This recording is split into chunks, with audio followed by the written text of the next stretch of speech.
নমস্কাৰ, মই আপিল ৰহমান আৰু স্বাগতম জনাইছোঁ এইটো ইউটিউব চেনেললৈ। আজি আমি পঢ়িম ক্লাছ 8ৰ বিজ্ঞানৰ যিটো তোমালোকৰ চেপ্টাৰ 3 আছে, materials, metals and non metals, আৰু ইফালে অসমীয়া দি দিয়া আছে অধ্যায় 3 পদাৰ্থ, ধাতু আৰু অধাতু। আজি আমি এইটো ভিডিঅ'ত এইটো পাঠৰ যি অনুশীলনী এক্সাৰচাইজত যিমানখিনি প্ৰশ্ন আছে সম্পূৰ্ণখিনি সমাধান কৰি দিম, উত্তৰ কৰি দিম। লগতে পাঠৰ ভিতৰৰ পৰা তোমালোকৰ প্ৰশ্ন বনাই দিয়ে পৰীক্ষাত, সেই পাঠৰ ভিতৰৰ প্ৰশ্ন দেখাই দিম, লগতে এনসাৰও কৰি দিম কোশ্চেন বনাই, আৰু এমসিকিউ তোমালোকক দি দিম। ঠিক আছে, সো আমি প্ৰথমত অনুশীলনীৰ প্ৰশ্নখিনি উত্তৰ কৰি লওঁ। তোমালোকে ভিডিঅ'টো লাইক কৰিবা দেই। অসমীয়া মিডিয়ামৰ এছামিজ দি অসমীয়া মিডিয়ামৰ 82ত অনুশীলনী ষ্টাৰ্ট হৈ গৈছে, আৰু ইংৰাজী মিডিয়াম 81ত এক্সাৰচাইজ ষ্টাৰ্ট হৈ গৈছে। গতিকে আমি প্ৰথমত অসমীয়া দি সলিউশন কৰোঁ, তাৰপিছত আমি ইংৰাজী দি সলিউশন কৰিম। সো মই ইয়াত লিখি লৈছোঁ ক্লাছ 8 সায়েন্স চেপ্টাৰ 3 পদাৰ্থ, ধাতু আৰু অধাতু, materials, metals and non metals. So exercise অনুশীলনীত প্ৰথমত চাবা 1 নম্বৰ অসমীয়া দি চাওঁ প্ৰথমত এনসাৰখিনি, যে তলৰ কোনবোৰক পিটি পিটি পাতল আকাৰলৈ নিব পাৰি। আমাক এ দিছে জিংক, বি দিছে ফসফৰাছ, সি দিছে গন্ধক, আৰু ডি দিছে অক্সিজেন। এইবিলাক এমসিকিউ হয়, 4টাকে অপশ্যন থাকে, এটা শুদ্ধ উত্তৰ তোমালোকৰ পৰীক্ষাৰ কাৰণে ইম্পৰ্টেণ্ট। সো এইটো উত্তৰ হ'ব জিংক। জিংকটো এটা কি হয়, ধাতু হয়, ইয়াক পিটি পিটি আমি পাতল কৰিব পাৰিম। ঠিক আছে, পাতৰ নিচিনা পাতল আমি আকাৰলৈ নিব পাৰোঁ, গতিকে জিংক হ'ব ইয়াৰ উত্তৰটো। 2 নম্বৰ, যে তলত দিয়া কোনটো উক্তি শুদ্ধ? আমাক দিছে এই নম্বৰ, সকলো ধাতু নমনীয়, বি সকলো অধাতু নমনীয়, চি সাধাৰণতে ধাতুসমূহ নমনীয়, আৰু ডি নম্বৰ কিছুমান অধাতু নমনীয়। গতিকে চিটো হ'ব শুদ্ধ, সাধাৰণতে ধাতুসমূহ নমনীয় হয়। ঠিক আছে, গতিকে অপশ্যন চি হৈ যাব শুদ্ধ উত্তৰ 2 নম্বৰৰ কাৰণে। তো আমি এতিয়া ইংৰাজী মিডিয়াম দি চাই লওঁ। ইংৰাজী মিডিয়াম যেটো প্ৰথমত আছিলে, যে which of the following can be beaten into thin sheet, গতিকে অপশ্যন এ জিংক হ'ব। তাৰপিছত which of the following statements is correct, গতিকে কোনটো হ'ব, C generally metals are ductile. ঠিক আছে, ডাকটাইল। এতিয়া চাবা 3 নম্বৰ প্ৰশ্ন দিছে, যে খালি ঠাই পূৰ কৰা, ফিল ইন দ্য ব্লাঙ্কস, যে ফসফৰাছ এবিধ অতি ড্যাশ অধাতু, গতিকে হ'ব কি, ফসফৰাছ এবিধ অতি সক্ৰিয় অধাতু। আৰু ইংৰাজী মিডিয়াম দি লিখিবা, যে ফিল ইন দ্য ব্লাঙ্কস, যে phosphorus is a very reactive non-metals. B number, metals are good conductors of heat and কি হ'ব, good conductors of heat and electricity হ'ব। দুটা খালি ঠাই আছে, দুটা খালি ঠাই, এটাত গুড হ'ব, এটাত ইলেক্ট্ৰিচিটি হ'ব। 3 নম্বৰ, চি নম্বৰ, যে আইৰন ইজ মোৰ, গতিকে ডেশত হ'ব মোৰ ৰিয়েক্টিভ দেন কপাৰ। আৰু D number, metals react with acid to produce hydrogen gas. ঠিক আছে, এতিয়া আমি অসমীয়া দি চাই ল'ম। 3ৰ খালি ঠাই অসমীয়া দিছে আমাক, যে ধাতুসমূহ তাপ আৰু ডেশৰ ভাল পৰিবাহী, গতিকে তাপ আৰু বিদ্যুতৰ ভাল পৰিবাহী। চি নম্বৰ, তামতকৈ ল' ডেশ সক্ৰিয়, গতিকে অধিক সক্ৰিয়। ডি নম্বৰ, ধাতুসমূহে অম্লৰ সৈতে বিক্ৰিয়া কৰি হাইড্ৰজেন গেছ উৎপন্ন কৰে, গতিকে হাইড্ৰজেন গেছ উৎপন্ন কৰা হ'ব খালি ঠাইত। এতিয়া 4 নম্বৰ প্ৰশ্নবিলাক দিছে, যে উক্তিবোৰ শুদ্ধ হ'লে টি আৰু অশুদ্ধ হ'লে এফ এৰে চিহ্নিত কৰিবা। ক নম্বৰ দিছে, যে সাধাৰণতে অধাতুসমূহে অম্লৰ সৈতে বিক্ৰিয়া কৰে, গতিকে এইটো ফলছ হ'ব, অম্লৰ সৈতে ধাতুসমূহে বিক্ৰিয়া নকৰে সাধাৰণতে। বি, যে সোডিয়াম এবিধ বৰ সক্ৰিয় ধাতু, গতিকে এইটো সৰি এই ক নম্বৰটো, যে সাধাৰণতে অধাতুসমূহে অম্লৰ সৈতে বিক্ৰিয়া কৰে, গতিকে অধাতুসমূহে অম্লৰ সৈতে বিক্ৰিয়া নকৰে, গতিকে এইকাৰণে ফলছ হ'ব। আৰু বাকী সোডিয়াম এবিধ বৰ সক্ৰিয় ধাতু, এইটো ট্ৰু হ'ব, এইটো সঁচা হ'ব। ঠিক আছে, তাৰপিছত গ নম্বৰ, এইটো এ বি চি আছে, এ বি চি ডি দিয়া আছে, চাবা কিতাপত, মই ক খ গ দিছোঁ, একো কথা নাই। বি নম্বৰ, যে সোডিয়াম এবিধ বৰ সক্ৰিয় ধাতু, ট্ৰু হ'ল। এতিয়া চি নম্বৰ, যে জিংক সালফেটৰ দ্ৰব্যৰ পৰা তামে জিংক অপসাৰিত কৰে, গতিকে এইটো ফলছ হ'ব। জিংক সালফেট দ্ৰব্যৰ পৰা তামে জিংক অপসাৰিত কৰিব নোৱাৰে, কিয়নো জিংক সালফেটটো লঘু হয়, জিংক সালফেটটো লঘু হয়, তামটো কি হয়, দৃঢ় হয়, বা ইয়াৰ সক্ৰিয় শ্ৰেণীত, যিটো শক্তিৰ শ্ৰেণীত তামটো আগত আহে। ঠিক আছে, এইকাৰণে ইয়াৰ অপসাৰিত কৰিব নোৱাৰে, গতিকে তামটো জিংক অপসাৰিত কৰিব নোৱাৰে জিংক সালফেটৰ পৰা, শক্তি শ্ৰেণীৰ কাৰণে। ঠিক আছে, শক্তি শ্ৰেণী একচুৱেলি ল'ত আছে তাম। ঠিক আছে, ডি নম্বৰ, এইটো ক্লাছ 10ত গৈ পাবা। ডি নম্বৰ, ইয়াত জাষ্ট আনচাৰটো জানিলে ফলছ হ'ব। ডি নম্বৰ, যে কয়লা টানি তাৰৰ ৰূপ দিব পাৰি, গতিকে এইটো ফলছ। কয়লা আমি টানি ভাঙি যাব, সেইটো তাৰৰ ৰূপ আমি দিব নোৱাৰিম। ঠিক আছে, এতিয়া আমি এইটো ইংৰাজীৰ কাৰণে চাই ল'ম। যেটো 1 নম্বৰ আছে, যে mark T if the statement is true and F if it is false. গতিকে অসমীয়াটো কৰিলে ইংৰাজীটো বুজি পাই যাবা, জাষ্ট ট্ৰান্সলেট কৰি দিয়া হৈছে। এই নম্বৰ, যে generally non metals react with acids, গতিকে এইটো ফলছ হ'ব। Sodium is a very reactive metal, গতিকে এইটো ট্ৰু হ'ব। Copper displaces zinc from zinc sulphate solution, গতিকে এইটো ফলছ হ'ব। Coal can be drawn into wires, গতিকে এইটো ফলছ হ'ব। ঠিক আছে। 5 নম্বৰ প্ৰশ্ন যে তলৰ তালিকাখনত কিছুমান ধৰ্ম উল্লেখ কৰা হৈছে, এই ধৰ্মসমূহৰ ওপৰত ভিত্তি কৰি ধাতু আৰু অধাতুৰ পাৰ্থক্য লিখা। গতিকে প্ৰথমত মই ডাইৰেক্ট উত্তৰ দিছোঁ ধৰ্ম, যে আমাক কৈছে বাহিক ৰূপ, গতিকে ধাতুৰ কি হয় ধাতৱীয় দ্যুতি আছে, আৰু অধাতুৰ কি হয় অধাতু অনুজ্জ্বল হয়। ইয়াত ধাতৱীয় দ্যুতি নাই, গতিকে ইয়াত অনুজ্জ্বল বুলি দিবা, অনুজ্জ্বল। ঠিক আছে। তাৰপিছত 2 নম্বৰ কঠিনতা দিছে, গতিকে লিখিম যে ধাতু কি হয় এইটো নিলিখিবা, ধাতুটো বাৰ বাৰ আহিছে, এইখিনি নিলিখিবা। ঠিক আছে, কাৰণ আমি অধাতুতে লিখি আছোঁ যে, গতিকে ধাতু কি হ'ব কঠিন দৃঢ় হ'ব, আৰু অধাতু হ'ল কোমল। তাৰপিছত ঘাত সহনীয়তা কি হ'ব, ধাতুবিলাক ঘাত সহনশীল হয়, কিন্তু অধাতুবিলাক থুনুকা হয়, যেনেকৈ কয়লা। সেইকাৰণে কয়লাক আমি টানি তাৰৰ আকৃতি কৰিব নোৱাৰোঁ, কিন্তু ধাতুবিলাক আমি পাৰোঁ, যেনেকৈ কপাৰ। তাৰপিছত 4 নম্বৰ নমনীয়তা কি, ধাতুবিলাক নমনীয় হয়, অধাতুবিলাক অনমনীয়। গতিকে ইয়াৰ পৰা তোমালোকৰ পাৰ্থক্য আহিব পাৰে, গতিকে সেইখিনি তোমালোকে জানি ল'বা। ইংৰাজীত আমি চাম, যি ইংৰাজীত দিছে প্ৰথমত যে এপিয়াৰেঞ্চ, এইটো হ'ব হেভ মেটেলিক লাষ্টাৰ, আৰু যি নন মেটেল আছে এইটো ডাল হ'ব। তাৰপিছত হাৰ্ডনেছটো হ'ব মেটেলৰ ক্ষেত্ৰত হাৰ্ড আৰু নন মেটেল ছফ্ট। মিলিয়াবিলিটিৰ ক্ষেত্ৰত মিলিয়াবেল হ'ব মেটেলটো, আৰু নন মেটেলবিলাক কি হয় নন মিলিয়াবেল হয়। তাৰপিছত ডাক্টিলিটি হয় কি ডাক্টাইল হয় মেটেলবোৰ, আৰু নন ডাক্টাইল কি হয় নন মেটেলবোৰ। হিট কণ্ডাক্টৰ গুড কণ্ডাক্টৰ হয়, গতিকে মেটেলবোৰে হিট হয়, হিট কণ্ডাক্ট কৰে, কিন্তু বেড কণ্ডাক্টৰ কি হয় নন মেটেলবিলাক গৰম নহয় ইমান সহজত। ঠিক আছে। এতিয়া অসমীয়া দি চাম 5 নম্বৰটো, যে তাপ পৰিবাহিতা কি হয়, তাপ পৰিবাহিতা ধাতুবোৰ তাপৰ সুপৰিবাহী, আৰু অধাতু তাপৰ কুপৰিবাহী। তাৰপিছত বিদ্যুৎ পৰিবাহিতা, এইটো বিদ্যুতৰ সুপৰিবাহী হয় ধাতুবিলাক, আৰু অধাতুবিলাক বিদ্যুতৰ কুপৰিবাহী হয়, অৰ্থাৎ বিদ্যুৎ সঞ্চালন নহয় ইয়াৰ মাজেদি। ইংৰাজী মিডিয়াম দি এটা ৰৈ গৈছে 6 নম্বৰটো, যে কণ্ডাকশ্যন অফ ইলেক্ট্ৰিচিটি, লিখিম গুড কণ্ডাক্টৰ, অৰ্থাৎ ধাতুৰ মাজেৰে কাৰেণ্ট বিদ্যুৎ পাৰ হৈ যায়, আৰু বেড কণ্ডাক্টৰ অধাতুৰ মাজেৰে বিদ্যুৎ পাৰ হৈ নাযায়। ঠিক আছে। এতিয়া 6 নম্বৰ প্ৰশ্ন দিছে যে কাৰণ দৰ্শোৱা, এই নম্বৰ, যে খাদ্য সামগ্ৰী মেৰিয়াবলৈ এলুমিনিয়ামৰ পাত ব্যৱহাৰ কৰা হয়, গতিকে কিয় কাৰণ দৰ্শাব লাগে, ইম্পৰ্টেণ্ট, এইবিলাক পৰীক্ষাত আহে। আমি এনচাৰ কৰিম এলুমিনিয়াম অধিক ঘাত সহনশীল ধাতু, ইয়াক পিটি অতি পাতল কৰিব পাৰি, কাগজৰ দৰে পাতল কৰিলেও ই ফালি নাযায়, সেইবাবে খাদ্য সামগ্ৰী মেৰিয়াবলৈ এলুমিনিয়ামৰ পাত ব্যৱহাৰ কৰা হয়।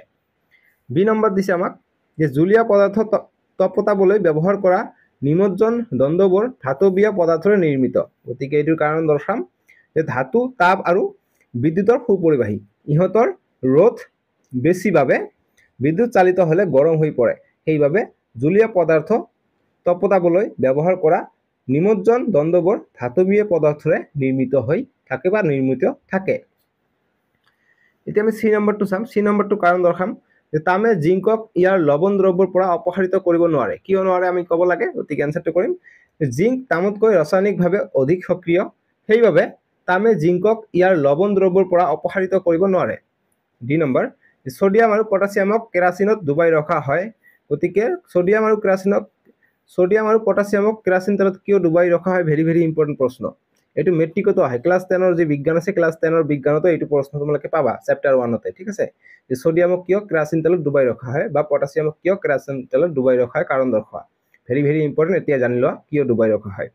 উত্তৰ কৰিবা যে ছডিয়াম আৰু পটাছিয়াম অধিক সক্ৰিয় ধাতু, ই বায়ুত থকা জলীয় ভাপৰ সংস্পৰ্শলৈ আহিলে অক্সিজেনৰ লগত বিক্ৰিয়া কৰি জ্বলি যায়, গতিকে বায়ুৰ সংস্পৰ্শৰ পৰা আঁতৰত ৰাখিবলৈ ছডিয়াম আৰু পটাছিয়ামক কেৰাচিনত ডুবাই ৰখা হয়, গতিকে ছডিয়াম আৰু পটাছিয়াম যিটো আছে এইটো অধিক সক্ৰিয়, বতাহত বা বায়ুত থাকিলে এইটো জ্বলি যাব, সেইকাৰণে যাতে বায়ুৰ সংস্পৰ্শত নাহে, সেইকাৰণে কেৰাচিন তেলত ডুবাই ৰখা হয়।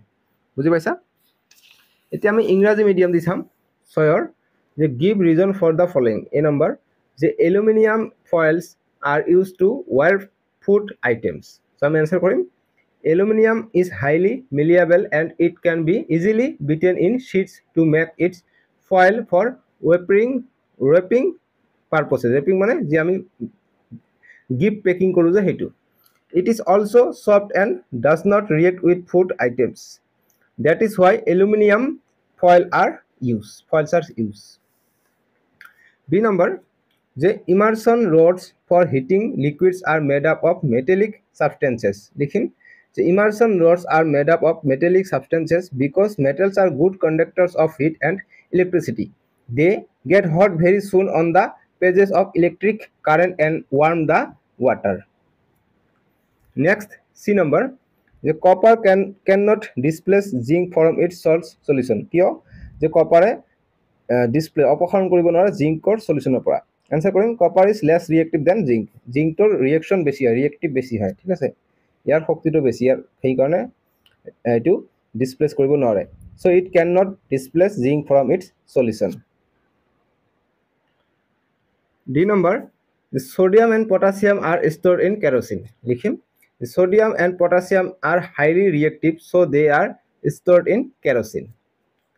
এতিয়া আমি 7 নম্বৰ প্ৰশ্নৰ উত্তৰ কৰিম প্ৰথম ইংৰাজী মিডিয়ামটো আছে ইংৰাজী মিডিয়ামটো চাই লওঁ যে can you store the lemon pickle in an aluminum unstale মানে যি এলুমিনিয়ামৰ পাত্ৰ থাকে এই পাত্ৰত আমি লেমন অৰ্থাৎ লেমনৰ পিকেল মানে আচাৰ গতিকে যি লেমনৰ আচাৰ আছে আমি যি লেবুৰ আচাৰ হেতু আমি তাতে ৰাখিব পাৰো নেকি গতিকে আমি এক্সপ্লেইন কৰিব দিছে আমাক এক্সপ্লেইন আনসাৰ কৰিম যে no we can not store lemon pickle in an aluminium আনষ্টেল utensil because aluminum is a metal and metals readily react with acids to produce hydrogen when aluminum comes in contact with lemon which are acidic would react to give hydrogen and the pickles will be spoiled গতিকে তাতে ৰাখিলে যে pickles থাকে আচাৰ বিলাক নষ্ট হৈ যাব ঠিক আছে এই কাৰণে আমি এলুমিনিয়ামৰ পাত্ৰত না ৰাখিম অসমীয়া মিডিয়াম দি দিছে যে তোমালোকে নেমু টেঙাৰ আচাৰ নেমু টেঙা বা লেবু নেমু টেঙাৰ আচাৰ এলুমিনিয়ামৰ পাত্ৰ এটাত সংৰক্ষিত কৰি ৰাখিব পাৰিবানে ব্যাখ্যা কৰা আমি আনসাৰ কৰিম যে নেমু টেঙাৰ আচাৰ এলুমিনিয়ামৰ পাত্ৰ এটাত সংৰক্ষিত কৰি ৰাখিব নোৱাৰি কাৰণ নেমু টেঙাৰ ৰস এবিধ সাইট্ৰিক এসিড আৰু সাইট্ৰিক এসিডে এলুমিনিয়াম ধাতুৰ লগত ৰাসায়নিক বিক্ৰিয়া ঘটায় এতিয়া আমাৰ 8 নম্বৰ প্ৰশ্ন দিছে যে স্তম্ভ এ থকা পদাৰ্থসমূহক স্তম্ভ বিত থকা কিহতৰ ব্যৱহাৰ লগত মিলোৱা গতিকে মই ডাইৰেক্ট উত্তৰ দি দিছো তোমালোকে মিলাই লবা যেটো সোণ আছে সোণটো মিলিব আ অলংকাৰৰ লগত লোটো মিলিব যন্ত্ৰপাতিৰ লগত এলুমিনিয়াম মিলিব খাদ্য মেৰুৱা কাৰ্বনটো মিলিব ইন্ধনৰ লগত তামটো মিলিব বৈদ্যুতিক তাৰ পাৰাটো মিলিব থাৰ্মোমিটাৰত থাকে পাৰা থাৰ্মোমিটাৰৰ লগত এতিয়া 9 নম্বৰটো আমি চাম আগত ইংৰাজী মিডিয়ামটো দেখাই দিও এবাৰ ইংৰাজী মিডিয়াম দেখাই দিলে সুবিধা হ'ব 8 নম্বৰৰ কাৰণে 8 নম্বৰ ইংৰাজী medium match the substances given in column A with their uses given in column B গতিকে গোল্ড যেটো আছে গোল্ডটো মিলিব জুয়েলাৰীৰ লগত ঠিক আছে আয়ৰণটো মিলিব আয়ৰন মানে লো ন লোটো মিলিব মেচিনাৰীৰ লগত ঠিক আছে ঠিকে দিছো লোটো মেচিনাৰী তাৰপিছত এলুমিনিয়াম যেটো আছে এলিয়াম ৰেপিং অফ ফুড গতিকে এইটো মিলিব ইয়াৰ লগত কাৰ্বনটো হ'ব ফিউল হিচাপে ব্যৱহাৰ হয় এইটো কপাৰটো হ'ব আমাৰ ইলেক্ট্ৰিক ওয়্যাৰত আমি কপাৰ ব্যৱহাৰ কৰো তাৰত আৰু মাৰ্কিউৰিটো হ'ব কি লাষ্টৰটো এই যে থাৰ্মোমিটাৰ প্ৰথমটো ঠিক আছে এইটো গল 8 নম্বৰৰ সলিউশন 9 নম্বৰ প্ৰশ্ন কি ঘটিব যেতিয়া এই নম্বৰ দিছে যে তামৰ প্লেটৰ ওপৰত লঘু সালফিউৰিক এসিড ঢলা হয় গতিকে তামৰ প্লেটৰ যদি ওপৰত আমি লঘু সালফিউৰিক এসিড ঢলা হয় তেতিয়া কোনো ধৰণৰ বিক্ৰিয়া নহব গতিকে উত্তৰ কৰিম বিক্ৰিয়া নহব কিয় নহব কাৰণ কপাৰ কম সক্ৰিয় হোৱাৰ বাবে কোনো ধৰণৰ বিক্ৰিয়া নঘটিব ঠিক আছে 9 বি নম্বৰ প্ৰশ্ন দিছে যে কপাৰ সালফেট দ্ৰব্যত লোৰ গজাল ৰখা হয় বিক্ৰিয়াসমূহৰ শব্দ সমীকৰণ লিখা গতিকে কি ঘটিব আৰু শব্দ সমীকৰণ লিখিব দিছে ঠিক আছে গতিকে বি নম্বৰটোৰ কাৰণে উত্তৰ কৰিবা ইয়াত শব্দ সমীকৰণটো মই লিখা নাই বিক্ৰিয়াসমূহৰ শব্দ সমীকৰণ লিখা গতিকে এই হ'ব প্ৰশ্নটোত গতিকে আমি আনসাৰটো কৰিম যে কপাৰ সালফেট দ্ৰব্যত লোৰ গজাল ৰাখিলে লোৰ গজালৰ ওপৰত মুগা তৰপ পৰিব কাৰণ আইৰনে কপাৰ সালফেট দ্ৰব্যৰ পৰা কপাৰ মুক্ত কৰাই গজালৰ ওপৰত মুগা তৰপ জমা কৰিব আৰু ৰিঅ্যাকশনটো এনেদৰে লিখিম যে লো অৰ্থাৎ আইৰনটো যেতিয়া কপাৰ সালফেট দ্ৰব্যৰ লগত বিক্ৰিয়া কৰে তেতিয়া এই আইৰনটো সালফেট দ্ৰব্যক লৈ লয় অৰ্থাৎ আইৰন সালফেট উৎপন্ন হ'ব আইৰন সালফেট দ্ৰব্য হ'ব য'ত কপাৰ আমি পাই যাম বুজি পাইছা এতিয়া আমি ইংৰাজী মিডিয়াম দি চাম 9 নম্বৰ প্ৰশ্নটোৰ উত্তৰ যে what happens when dilute sulfuric acid is poured on a copper plate the answer kori no reaction will take place because copper is very less reactive b number the iron nails are placed in a copper sulfate solution ki hobo likhim write word equation of the reaction involved goti rasayonic bikriya likhibo koise answer কৰিম যে iron being more reactive than copper will replace copper from its solution and brown coating of copper is deposited on the iron nails and তাৰপিছত লিখিম also the blue color turns green blue color to green হ'ব আৰু ৰিয়েকচনটো লিখিম iron যোগ copper sulphate solution যদি হয় iron sulphate হয় অৰ্থাৎ সলিউশনত পাই যাওঁ আৰু কপাৰ পাই যাওঁ ঠিক আছে এইটো গ'ল 9 নম্বৰৰ সলিউশন 10 নম্বৰ প্ৰশ্ন যে শালিনীয়ে এটুকুৰা জ্বলন্ত এঙাৰ লৈ তাৰ পৰা ওলোৱা গেছখিনি পৰীক্ষা নলী এটাত সংগ্ৰহ কৰিলে এক নম্বৰ দিছে এতিয়া এই নম্বৰ যে তেওঁ কেনেদৰে গেছটোৰ প্ৰকৃতি জানিব পাৰিব আমি আনসাৰ কৰিম যে শালিনীয়ে এখিলা আৰ্দ্ৰ লিটমাছ পেপাৰ গেছখিনিত সোমাই দিলে যদি গেছটোৱে নীলা লিটমাছ পেপাৰখনক ৰঙা কৰে তেতিয়া গেছটো আমলিক বুলি জানিব পাৰিব আৰু যদি ৰঙা লিটমাছ পেপাৰখনক নীলা কৰে তেতিয়া গেছটো ক্ষাৰক বুলি জানিব পাৰিম গতিকে লিটমাছ পেপাৰ যদি ৰঙা হয় এটো যদি নীলা হৈ যায় তেতিয়া আমি ক্ষাৰক বুলি কম লিটমাছ পেপাৰটো যদি নীলা থাকে এটো যদি ৰঙা হৈ যায় তেতিয়া আমি এটো কি বুলি কম আমলিক বুলি কম ঠিক আছে আৰু বি নম্বৰ যে এই প্ৰক্ৰিয়াত সংঘটিত হোৱা সকলোবোৰ বিক্ৰিয়াৰ শব্দ সমীকৰণ লিখা গতিকে এইটো যেটো বিক্ৰিয়া হৈছিল ইয়াত শব্দ সমীকৰণ লিখিব দিছে ঠিক আছে গতিকে লিখিম এক নম্বৰ যে কাৰ্বন যোগ অক্সিজেন হলে কাৰ্বন ডাই অক্সাইড হ'ব আৰু কাৰ্বন ডাই অক্সাইড যোগ পানী হলে কাৰ্বনিক এসিড হ'ব ঠিক আছে গতিকে 10 নম্বৰটোৰ কাৰণে আমি ইংৰাজী মিডিয়াম দি সলিউশন কৰিম যে Soloni took a piece of burning charcoal and collected the gas evolved in a test tube.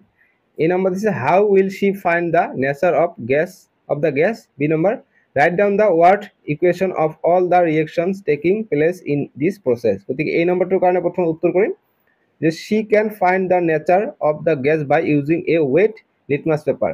After bringing the litmus paper in contact with the gas, if it turns the blue litmus paper into red, it is acidic.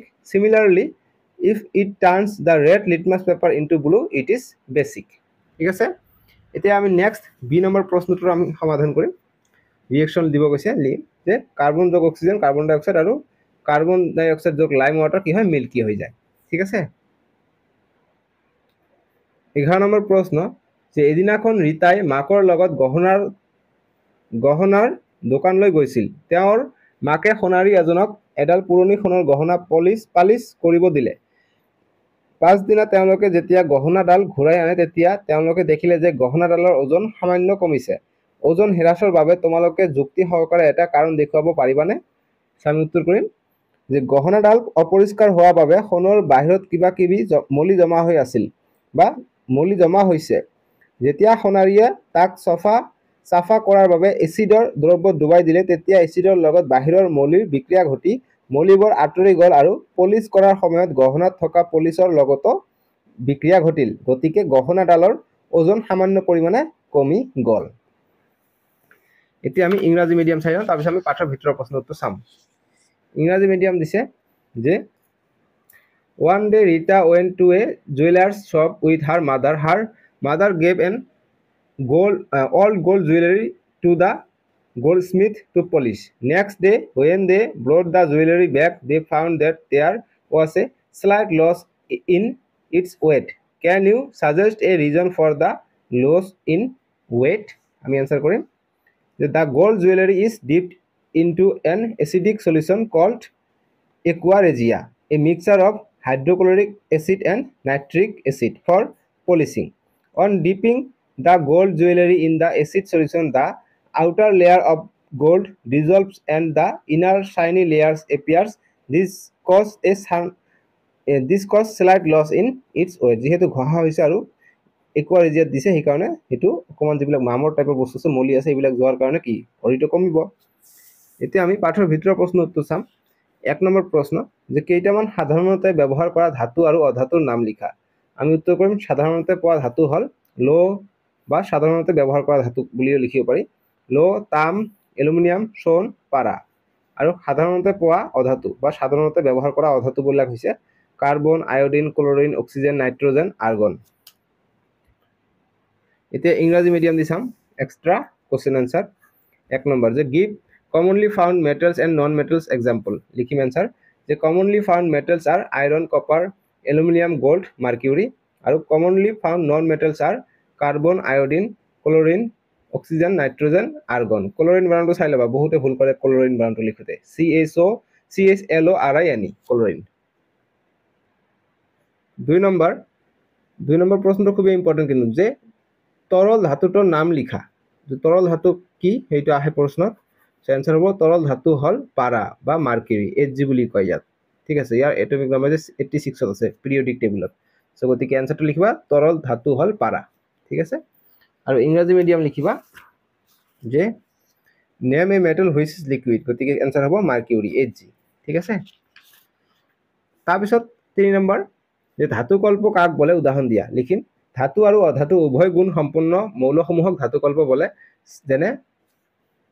যেনে দিবা যেনে silicon germanium arsenic আদি হল ধাতু কল্প ঠিক আছে এতে 4 number যে তলত দিয়াবোৰৰ বয়কাৰ হ'ব দিয়াবোৰৰ সংজ্ঞা দিয়া উদাহৰণ দিবা যে ঘাত সহনীয়তা আৰু নমনীয়তাৰ বিষয় দিছে এটো চমুটকা আহে তোমালোকৰ পৰীক্ষাত ইম্পৰ্টেন্ট লিখিম যে ঘাত সহনীয়তা যে ধাতুক কোবাই অৰ্থাৎ পিটি কোবাই প্ৰসাৰিত কৰি পাতৰ আকাৰ গড় দিব পৰা গুণকে ধাতুৰ ঘাত সহনীয়তা বলে এলুমিনিয়াম ধাতুক পিটি এলুমিনিয়ামৰ পাত বনোৱা হয় এটো আমি উদাহৰণ দিলো এটো সাইডত লিখিব পাৰা যে উদাহৰণ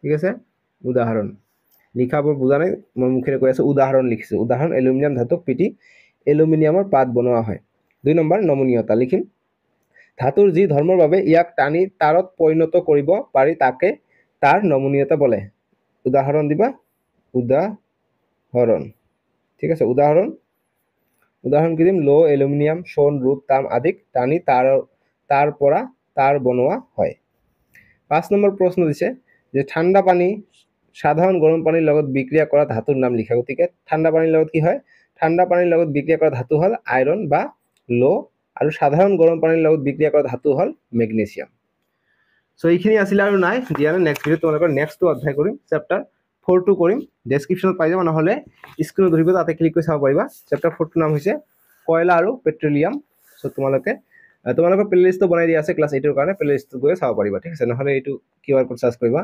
M8 X1 M2 আহি যাব আজিলৈকে আহো বাই বাই টেক কেয়াৰ